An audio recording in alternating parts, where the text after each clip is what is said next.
It can work, but second half I just thought, after being in complete control in the first half, I think it just became a mess. As you say, complete control in the first half, and in the second half, when they know they need to go and get that second goal, not even a single shot on target, Owen. Yeah, they didn't create much from open play. Only really the one shot on target, the one they scored from. Yeah, he obviously had a game plan. You know, he wanted to play some longer balls, some more direct passes. Obviously, Harry Maguire came on at the end to hope maybe they could nick something, but they didn't really create anything else. I thought the first half they played really well. I think if they would have continued on, they probably would have gone on and scored another. Look, it's a tough place to go. They kept a clean sheet. They wanted 2 goals. Obviously, the reason this position because of the ridiculous penalty from the first game. But yeah, I thought the first half was great. Second half didn't really go to plan, I think, from what Erik and Hag envisioned. OK, well, it does mean that Manchester United will have to play that extra playoff game in February against a team that has dropped down from the Champions League. More to come on that. We'll get the thoughts of Owen and Paul after the single goal. So, United and Real Sociedad have finished level on points and on their head-to-head record as well. So that means we go to goal difference to determine top spot. And as you can see, Real Sociedad are ahead by 1 goal, so they win the group and automatically qualify for the round of 16. Manchester United finished second. That means they'll play in the knockout playoff round. And this is who they could face next. It's going to be one of the teams that finished 3rd place in the Champions League. It makes for exciting games to come for Manchester United up against one of these lot: Ajax, Leverkusen, Barcelona, Sporting, Salzburg, Shakhtar Donetsk, Sevilla or Juventus. So a lot of good teams in there that Manchester United could be facing next. Before we get the thoughts of Owen Hargreaves and Paul Scholes, let's hear from one of the Manchester United squad tonight. They couldn't quite get the job done to finish top of the group. Bruno Fernandes has been talking to Becky Ives. But it's ultimately left you second in the group. What are your thoughts on that? No, obviously our goal for today was winning the game by 2 goal difference. We knew that we need that. I think we did a great game. We tried everything. At the end, we take a little bit more risks because was needed to score the second goal.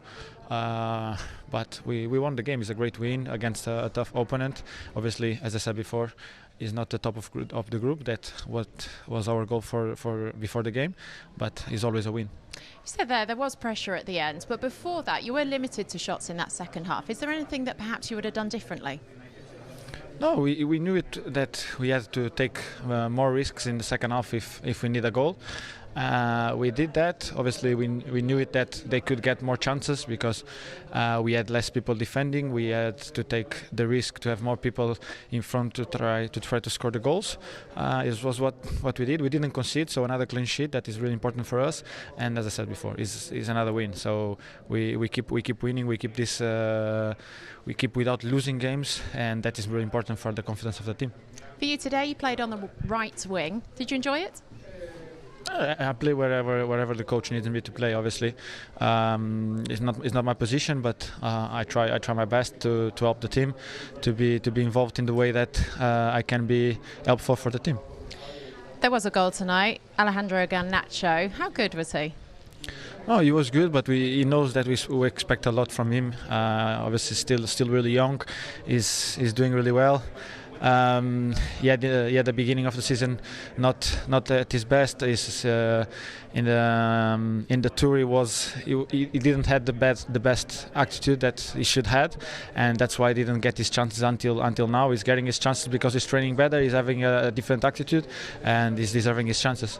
Well, look, it is the playoff round for you. Have you paid much attention to the teams that have dropped down from the Champions League before tonight's game? No, we don't need to look at that because, as I said, our main goal was to go first, so we could avoid that. Now we have to play against one of them, but that's no problem for us if we want to win the competition. So we have to find good teams and in any moment of the competition. So as soon or later, we'll be ready for that. Lovely. Bruno, thank you very much. Well, a couple of really interesting comments there from Bruno Fernandes. First of all, what do you make of what he said about Garnacho there and his problems with his attitude? Well, he said that was pre-season, didn't he? So he was obviously a little bit big for his boots. He's kind of saying maybe a little bit above his station. I think he did go with Argentina or someone playing with Messi. So maybe he thought he's coming back and this is me, I'm part of this team. But he's a young lad, he's going to learn. It's obviously his attitude has changed. And we're seeing the benefits of that. He looks a really top-class young player, still a long way to go. He's 18 years of age, was really good last week in the home game, and scored a really good goal tonight. So, look, there was clearly an attitude problem, but it seems like he's got over it. How much of that change in his attitude could be down to the manager coming in? Probably is, yeah. But I think obviously he's playing for his country as well. So Scholes is right. I think a young player, especially a talented one like that, they always think they're ready. They always want to play. It doesn't matter who's in front of them. Probably sometimes it can rub the older players the wrong way.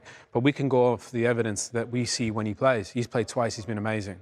So credit to him. You get an opportunity as a young kid at 18 to step up. In the 2 games we've seen, he's been the difference maker. So. I'm proud of him. When you step on that stage as a young guy, with the young guys, you never know. It's sink or swim. And so far, he's done a great job. The other thing to pick up on there is that Bruno Fernandes comments on playing out of position tonight. You're not going to get the best out of him out there, are you? No. And I think he answered the question well. He did a job for his team, which I think he's that type of player. Right? But it's the last place he'll want to be. When you're a central player playing in the middle of the pitch, I've experienced it. Playing out wide is not where you want to be. You just see it as you're running up and down all the time. You can't really get involved in the play. And that was obvious tonight because he rarely created, rarely on the ball, and it's a difficult position when you're a central player. Yeah, Manchester United needed to win by a 2-goal margin to top the group, but they won by a 1-0 against Real Sociedad tonight. And it all had started so well, hadn't it, Paul Scholes? Comfortable in the first half and a brilliant debut goal from Garnacho. And at this point, the game seemed to be in control. Yeah, I thought the full first half, United were in complete control of the game. Bruno doesn't want to play on the right-hand side, but he did it and he did a job for the team. But Garnacho was a real threat again, as he was last week. Fantastic pass from Cristiano. I think it's that second touch, gets it out of his feet. And a really good finish. I thought the keeper could have done slightly better. I think he did make it quite simple. But great movement, again. I'm going to actually right back as well. Looks a little bit tired, let's say. But that second touch is fantastic. I think that's what makes the goal. And I'm really pleased for the young lad. Look, he's been fantastic last week. Really good again. I thought it was the biggest threat again for United today. I thought it was the best forward player United had. And look, normally you'd be saying 1-0 away from home in Europe against a Spanish team is a really good result. Unfortunately, we know we needed the 2 goals, so it's probably not as good as we'd hoped it would have been. He was a bright spark out there, wasn't he, Garnacho? But why couldn't Manchester United be more effective going forward through him in that first half and even early in the second half too? Well, first of all, so in this competition, they're the best defence so far. Only 1 goal conceded, and they only conceded 2 in the whole competition, which is the joint best. So I think maybe Erik ten Hag thought defensively they're a really good side. Maybe we'll play a little bit longer. Maybe saw a little bit of vulnerability in heading the ball. They played a lot more longer balls today than they have in, I think it's the most they played in over a year. And you can see Erik ten Hag, he was quite clear. This is 30 seconds into the game. Back to David De Gea and the long diag. I think they thought with Cristiano especially up there that they had an advantage. Martinez played some fantastic long balls in the game, some long diags, and they were looking for it. Look, Cristiano almost gets in again there. They didn't create a ton from open play. I think that was given offside. But there was moments where the long ball was causing Real Sociedad issues. That one from Eriksen Scholes is just a tiny bit long, but it felt like they were looking for it today. Yeah, they were a lot more than we'd usually see. And obviously bringing Maguire as well, you felt that was the plan. But I think you have to give credit to Sociedad. When they were doing that, I thought Sociedad defended it really well. I thought they were brave. I thought they headed the ball away. And the plan didn't really work, except for the second half especially. This is where Maguire comes on. Yes, he wins this, but it's not really effective to deal with it really well, Sociedad. And I was just surprised they went away from that first half performance where they were in complete control. He did make subs to try and change it, but it didn't really work. He said before the game, Erik ten Hag, that he needed to try a different approach. They needed to go for it. He then tried to change things up in the second half. Was that down to the fact that Real Sociedad were dealing with those long balls quite effectively? Well, I think he thought, I'll take a defender off in Lindelof, I'll bring in Scott McTominay. I'll take a midfielder off in Van der Beek and bring on an attacker and Marcus Rashford. So in essence, you could say they're both positive changes because he wanted a goal. He went from a back 4 to a back 3. but they didn't really, felt like the rhythm kind of went. Everybody was in a slightly different position, and they didn't really create much from that point. Obviously, Maguire on at the end was for, get some long balls in, get the ball in the box. But Scholes is right. Real Sociedad defended the box really well. You can see why they've conceded the fewest goals in the competition. And it just fizzled out. We felt like, the first half felt like the second goal would come. Didn't in the second half. It just didn't materialise. OK, well, let's get the thoughts of the Manchester United manager, Erik Ten Hag. He's been talking to Becky. Well, Erik, it was a win, but ultimately not quite enough to achieve the task you wanted tonight. How do you feel? You not always get what you deserve. So is football. When you first leg, you get the penalty. What isn't the penalty? Today we win. So I'm happy with that. I'm happy with some other things like the performance from Garnacho. Donny back in the team. I think we make a really good goal with Garnacho. Some good chances as well. First half, the win from today. But of course, we are disappointed. We didn't score 2 goals because that is what we needed. Is Garnacho giving you a nice selection headache going forward? No, we need options, and we have problems there. Anthony not available. Anthony Martial not available. Jadon Sancho not available. So it's thin, but I'm really happy with the performance, and I hope he can keep the process going. He was a threat. He scored a goal. He was reliable defending. So if he can keep this going, I'm really happy. Was his goal the finish of somebody much older than his years, perhaps? The what? The finish of his goal. Yeah. Was that of somebody much older than his years? Oh, it was a great finish. That is definitely. I think it was a great attack over David De Gea, Bruno, Ronnie, and then the switch of play, and then the great finish was really enjoyable. On 60 minutes, you started to make the changes. Tactically, what was your thought process there? Yeah, to bring extra offensive players in, but I think in that moment we were a little bit too rash, too erratic. We didn't work that good on the ball anymore, and so we bring less balls in the box. And when you do this, you need to come in the box, and in that process didn't work well. I think the last 10 minutes we get again the ball in the box, and then we create also a good chance. But yeah, that was the idea. We have to take risk. That is what we did, and then keep the clean sheet very well. So Victor Lindelof wasn't injured or still carrying any of that illness? No.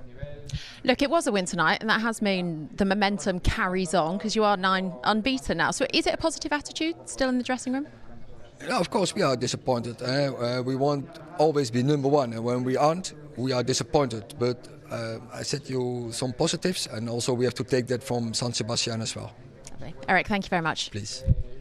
He talks there about the fact they needed to take risks, but he said at times it was too rash, too erratic. When you're forcing it like that sometimes, Paul, in a game, can it sometimes get a bit desperate like that? Is that how it felt? Yeah, well, that's the way it looked. We said in the second half, just looked a bit messy. That there was no real plan. It was just a launch up front and see if we can get onto second balls. It was a little bit League One, League Two-ish for me. Being a little bit disrespectful to them. To your Salford team? Yeah, we're a bit better than that. Yeah, look, there were positive substitutions. Don't get me wrong. Bringing a centre half off is positive for a midfield player. Bringing Marcus on for Donny van der Beek is positive. I just don't think Marcus was in the right position. I thought Bruno on the right hand side could have swapped with easily with Marcus. Bruno was ineffective on the right hand side. You know what, he probably knows he's going to be, and we all know he's going to be, but he's doing the job for the team, probably defensively. Bring him into the middle of the pitch, let Marcus get out wide. It makes you wonder, probably Marcus is carrying something. He probably didn't want him to stretch his legs down the outside, where Marcus is most dangerous. Once it's into the middle of the pitch, Marcus has to take a touch, beat a man, beat 2 men. He's capable, but it's not his best position. Getting Bruno in that position would have been much better, I thought, and it gave the team a little bit better shape. He talked before the game, Erik Ten Hag, about the fact that, there's difficult games coming up. Aston Villa twice on the way, Fulham before the World Cup break, and that's why he didn't start Marcus Rashford. That's what he said before the game. But as Paul says there, do you feel like he got that wrong? Because you look at the injuries, obviously Anthony's not playing, Anthony Martial is out, Jadon Sancho's out. I don't think you could afford to lose Marcus. If maybe there is a little bit of something there, you have to be careful. So I can understand why he did it. And he kept saying yesterday and he said today before the game, he had a plan. And I think that plan was to keep it as it was and maybe Marcus come in the game and get the second goal. he tried. You know, the plan was there. It just didn't materialise. But I just think United are in a good way. You know, to go, Scholes, you mentioned, you go there and you win, you keep a clean sheet. Martinez looked fantastic again today. David made some big save. Casemiro looked great again. Dalot looked good in a back three as well. Luke Shaw, I thought, played fantastic. So there's a lot of positives.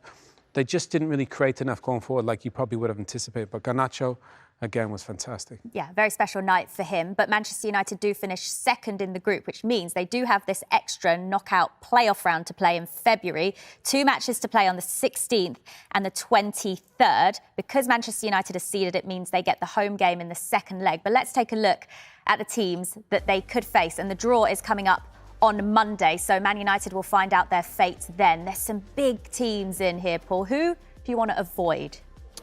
Who do you want to avoid?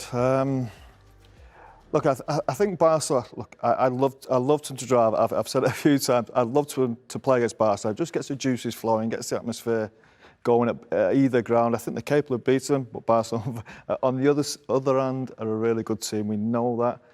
They're probably the only one who I think you would probably want to avoid as much as I want to play against them. Do you know, I've just got a feeling they're going to get Ajax. Well, it's kind of written, isn't it, Owen? Ten Hag against his old club. Well, I'm not like Scholes. I hope they avoid Barca. Get Barca in the final. Don't want to play Barca because that could be a really hard game. But they're all really good sides, good footballing sides with good managers.